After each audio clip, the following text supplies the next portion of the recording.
Okay, welcome. Welcome to my podcast. It's called Message Reveal with an ED on the end. Message Reveal. We tell stories with a purpose.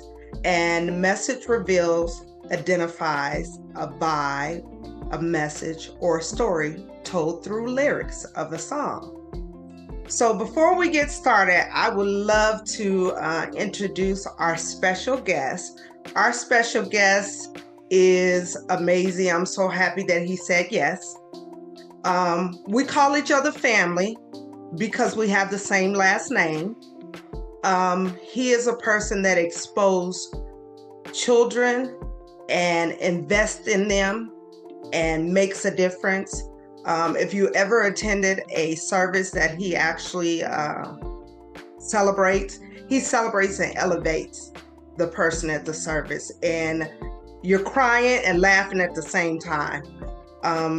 If he says yes to you, you can count on his yes.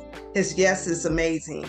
If everybody can put their hands together and welcome Pastor Kelcey West. Yeah.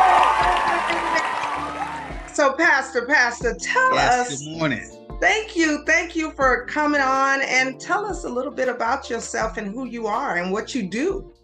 Listen, thank you. First and foremost, thank you, family, for allowing me to be family with you on this great morning. And so, yes, I am Kelcey West, Sandra Kay's oldest son, late Sandra Kay's oldest son, originally from a small city in Michigan, not Detroit, but about 30 minutes away from Detroit, called Pontiac. 2 high schools, 1 mall, 1 McDonald's.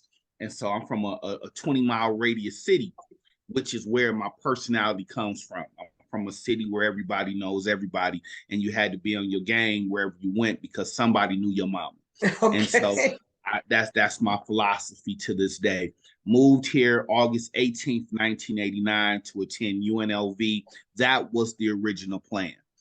After being expelled from UNLV, found myself on a campus called Hampton.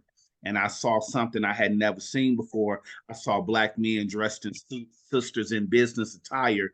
That image changed my life, came back to Las Vegas, got myself together, and the rest has been history. And so from that moment, said yes to ministry. We could talk about that more later. Heard the original call at 12, but officially said yes at 25. And so from ministry, marriage, plays, college tours, here we are now. It's 2023. Las Vegas is my home. Amazing. I love it. Thank you for that introduction. So before we get started, I want to know a lyric that has been so impactful in your life that you can share with the guests. But there's a twist. Before you do that, if you can sing, you have to sing it. If you can rap, you rap it. But if you can't do any of those, you have to say it boldly as you tell your message through the lyrics. Okay, so I appreciate it. I appreciate that. I wish I could sing. Oh, I wish I could sing. I'm with you. I don't want to disrespect my boys from Boston. I wish I could sing, but the lyrics to a song that has really helped me since I heard it for the first time in the summer of 1988. I got this album and I listened to both sides, and on the B side was this song that simply said, "On a perfect day, I know that I can count on you. When that's not possible, tell me, can you weather the storm? Because I need somebody who will stand by me through the good times and the bad times. She'll always, always be right there. Sunny day, everybody loves them. But tell me, can you stand the rain?" Oh, yes. So why is this particular lyric? We know that this is New Edition, but why does this particular lyric impact you so much? When I think about life, when I think about our history as a people, it comes down to our ability to weather storms. And so when I think about, just everything I've gone through, my highs, my lows, It's been the ability to handle storms, not fear them, not overly brace for them. And I'm not going to just say welcome them, but just understand that's a part of the journey. And so this song means the world to me. As I pick friends, I don't pick friends necessarily for what they can do for me, but what can you do with me? If I'm in a storm, you're in a storm, can I count on you to still be on your A game? Because, I watch this, I'm in the community a lot. We super good when things are going good. But when things don't go good, we're not always the new addition that we should be in our community. Ooh, did you wait? I need to put the pause button on. That was so profound. Say that again. Yeah, when things are good in our community, oh man, we're everywhere. But when things don't go quite the way they should go, or if we have some confrontation, we're just not the new addition that we should be in our community. And people deserve, hear me when I say this, people deserve to see all six of us. They deserve to see our best on stage at the same time. And that's my philosophy in life. Wow, that was profound. Okay. And I love it because it's rooted in truth, it's rooted in a vision that we're going to keep it real, Yeah. period, point blank. And I love that. That's amazing. I love that. Um, have you used these particular lyrics in a song before to make a difference or to um, give a perspective at any time? Oh yeah, this is something where whether I'm speaking to high school students, whether I'm speaking, on a college tour, whether I'm speaking before corporate America or on Sunday morning, I'll perform this song on Sunday morning. It's a song that will always be in style. From the Bible, from Genesis to Revelation, we hear God telling his people, I need y'all to be able to handle some stuff. I need you to be able to endure like a good soldier. I need you to be bold, be of good cheer, I need you to be courageous. So this song resonates with me every day. I'm not going to say I listen to it every day, but there aren't many days I don't listen to this song in one way or another just to motivate myself. I can't motivate others if I'm not motivated. Say And that. so I just don't believe in that. I'm not a fan of people who, you motivating everybody else, but you're not on stage with us. And so I go through a lot. I have my days where I don't like me. I don't want to get out of bed, but I got to stand the rain. Yes. Yeah, Yes. I yeah. think that's amazing. And that allows me to segue into things you've done forever. So I don't think I've ever shared this with you, but my sister actually attended a college tour over 27 years ago that you provided. And Wow. because of you, she went to school. She didn't go to a historic Black college, but Mhm. you dropped a seed for her, and she continued, and she has her degree to this day. And she, yes, and she talks about you as a catalyst for that progress. Wow. Um, Tell us a little bit about your tour. And I'll say this, as you and I were connecting about a month ago, I reached out to you and I just simply said, hey, when you're available, I need about 10 minutes of your time. And you said, okay. And you actually called me back like right away, which I was shocked. I said, hey, you could have contacted me at another time. You're like, no, fam, as you always say, what do you need? And I reached out to you, asked you, would you come onto the show? You said yes, which I am so thankful. But in the midst of that, you said, hey, I'm on the college tour right now. This Yeah. right now, and I'm in Atlanta, Georgia. So can you give us some information and how you're still moving forward with providing, I say, exposure and investment in the children? Wow. Listen, first and foremost, thank you for just the love. Thank you for that. Thank you for the support. That's what we do. This is year we're getting ready for our 27th tour. So I've been doing these tours for 29 years. Over my shoulder, that's actually a picture of the very first flyer from 1995. That's the first flyer. And so that's what we do. We expose students. People ask me all the time how many kids have gone to HBCUs, and I tell people that's not why I do the tours. I don't do the tours to put them on certain campuses. I do the tours to expose kids. And so I'm honored to say, after 26 tours, we have successfully exposed over 2,800 students to educational opportunities, to different cultures. And so that's what we do. And so for 7 days, 6 nights, some kids are on an airplane for the first time. Some are on a luxury bus for the first time. Some are in a hotel room with their own bed for the first time. And then we walk on campuses. We tour the campuses, we tour the cities. Sometimes we bump into famous people. Watch this, family. On the tour, we were in Atlanta, Georgia one year, and somebody bumped my sneakers. And I'm from the 80s. You just can't be scuffing my all white Air Force One. I turned around, praise God, I didn't have attitude. It was the late Rosa Parks.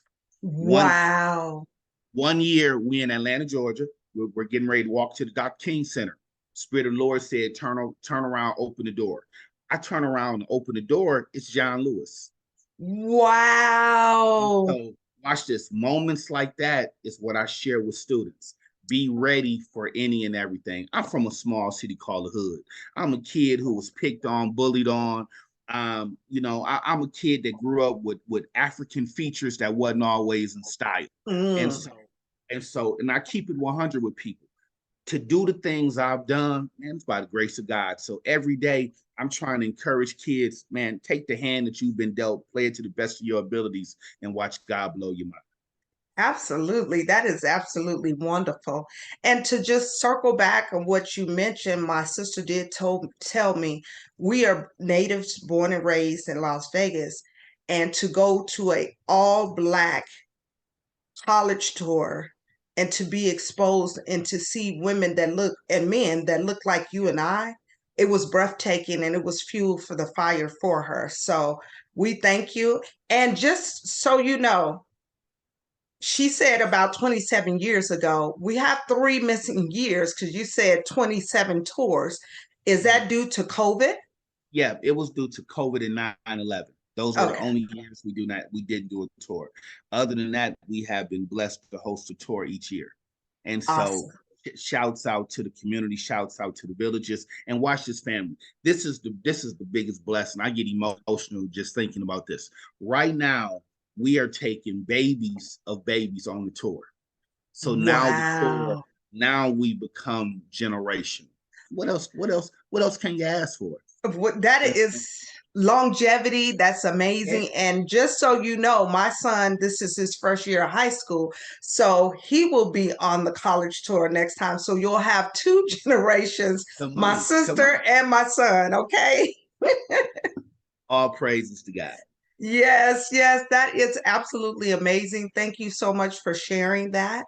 As we transition on, Mhm. Okay. the next little part that we have is called the gather and give segment. Okay. I gather the questions and you give the answers. Okay. So, name a song that changes the energy of the room and why that you can I'm a think of. I'm a fan of people don't I'm R&B, I'm hip hop, but I also love pop rock and roll. I'm a huge fan of Queen. Queen. Okay. And so I like We Are the Champions, and I like Another One Bites the Dust.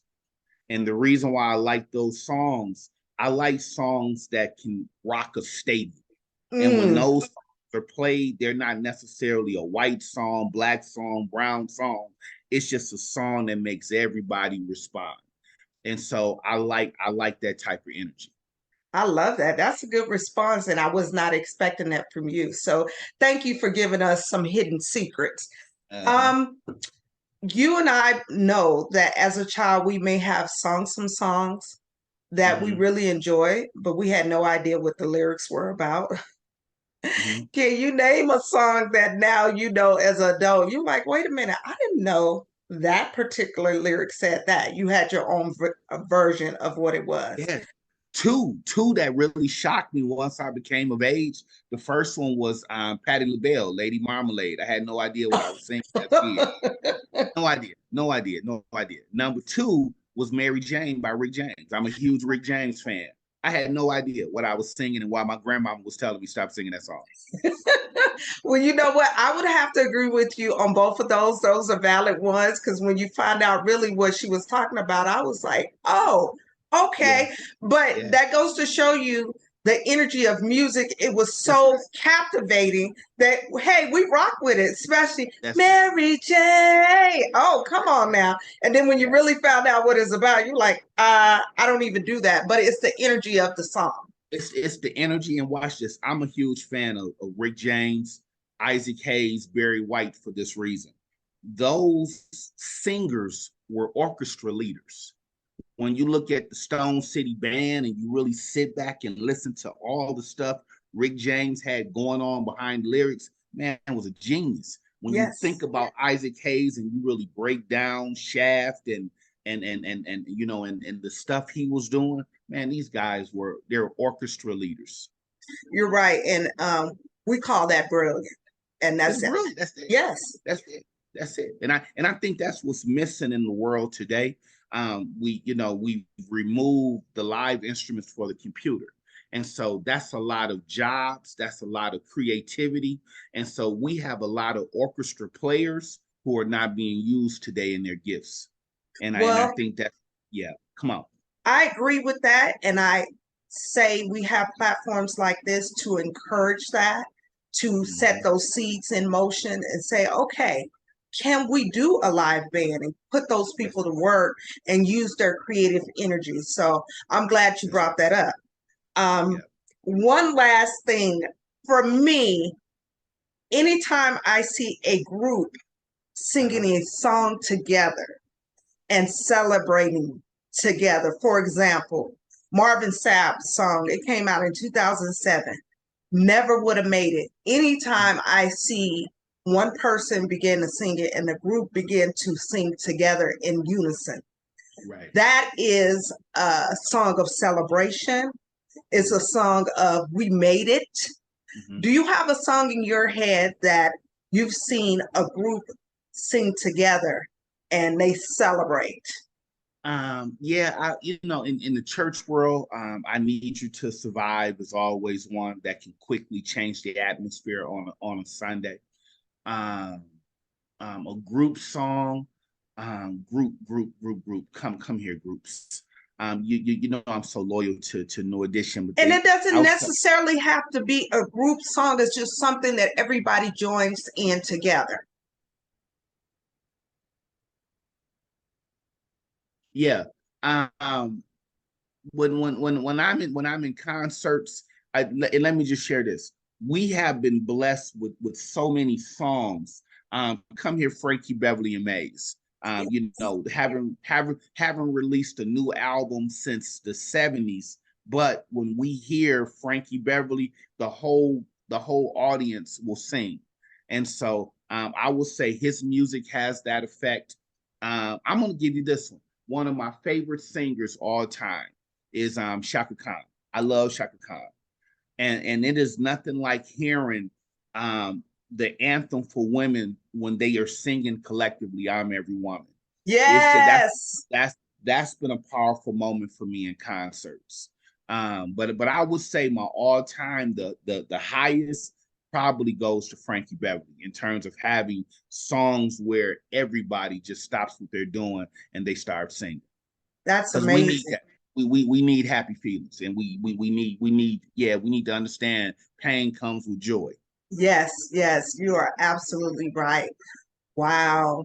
You have been amazing with your response, with being transparent.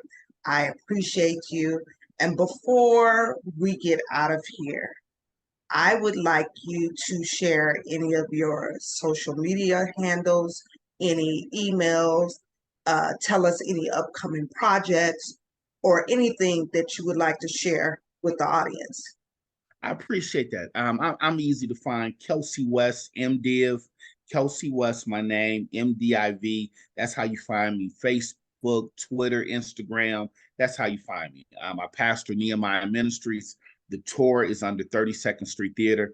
The next project I'm working on, we are launching our 8th grade high school preparation tour. And so we're going to start to take 8th graders to DC every year. Parents are going to be able to come. Educators will be able to come. We're going to tour DC.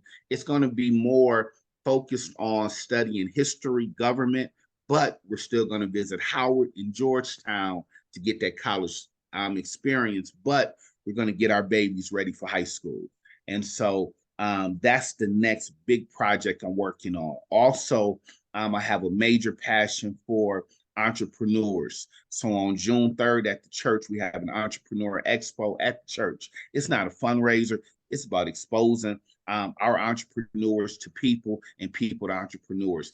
I'm of the mindset everything that we do does not have to be about money. You know, I believe as a people, we just need to have some good old fashioned block parties so the neighborhood can get to know each other and we can be the family that we're supposed to be. Wow. When I say amazing, look at my face. Amazing. I love it. And just to circle back, I love that you're exposing the children younger. We need to do so because they're getting exposed much younger. So I think that's valid. And I hope what you're doing will set a trend for others to start investing in the children in the 8th grade versus high school. So I love that. I think that's amazing. I think you're amazing just because of who you are. And of course, the last name West. Shout out to West, Kanye West, West Side, and anything else I have to do with the West. That's right. We one day we're gonna sit down and connect the dots and find out how we are officially related. But until then, know you are family in my heart. You just don't know how much I appreciate it. You're gonna get me teary-eyed on the podcast. I truly appreciate you always saying yes and coming through. And when you come through, you always rock the house. People are like, who is that? What did he say? And I mean, it's like an echo of we need to know who that person is. So before I get out of here, I just want to share with you that the journey is just as important as the destination. The journey is where you learn and where you grow, and the destination is where you rest and you celebrate. But the difference is you cannot stay in the destination too long. We have to continue to grow. So before I get out of here, I thank you. And my name is Halima Bailey West. And thank you for watching my podcast of Message Revealed with an ED on the end. And I would ask you to not follow me, but join me for the next episode. I thank you. And again, give my special guest a round of applause, Pastor Kelcey West. Blessings. Listen, do me a favor. Make sure have me back for the 100th, 500, and 1,000 episode of this amazing podcast. Oh, I bless your mouth, because we know the power of the tongue has life and death. And I bless every word that you said. I appreciate it. And make sure we connect so I can come and support your entrepreneur episode at the church, or whatever you're doing at the church. I'd like to be a part of it. Thank you so much. I appreciate you, and I salute you. Back at you, family. All right. Thank you.